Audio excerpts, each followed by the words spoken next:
คนเจ็บซื้อนางผู้ไทยแก่บัณฑิตอายุ50 ปีเขามาโรงหมอในวันที่13 เดือนหาโดยอาการไข้แพทย์ของหมอจึงต้องได้ซักยาเพื่อลดอาการไข้คนเจ็บสบายดีแม่ซื้อยังแน่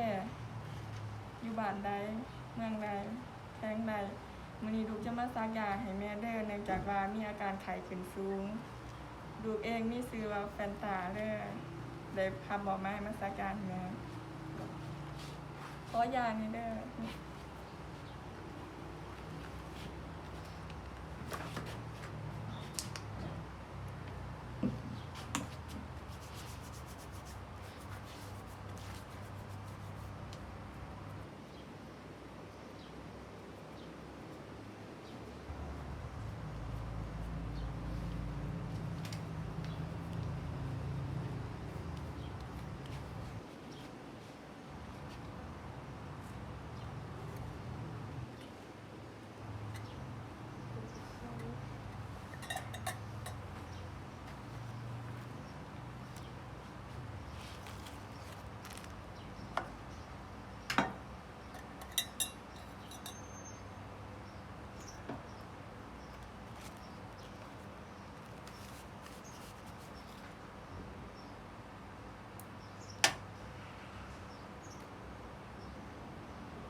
อนุญาตเด้อ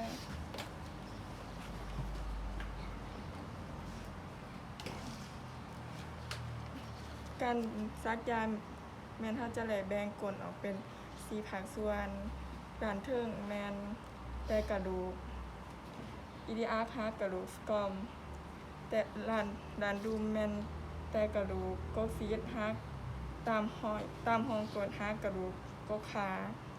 จะซักใน1/4ของการแบ่งด้านนอกแบ่งเทิงด้านเทิงแบ่งนอก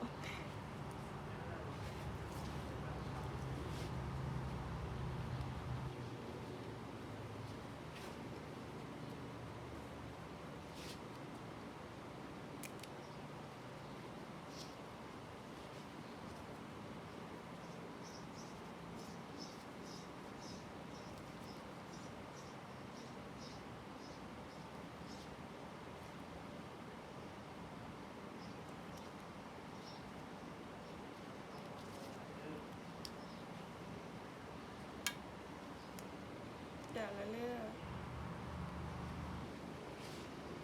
ขอบใจแม่ที่ให้ความร่วมมือถ้ามีอาการปวดหรือว่ามือชาเป็นผื่นขึ้นตามตัวแม่นให้บอกหมอเด้อ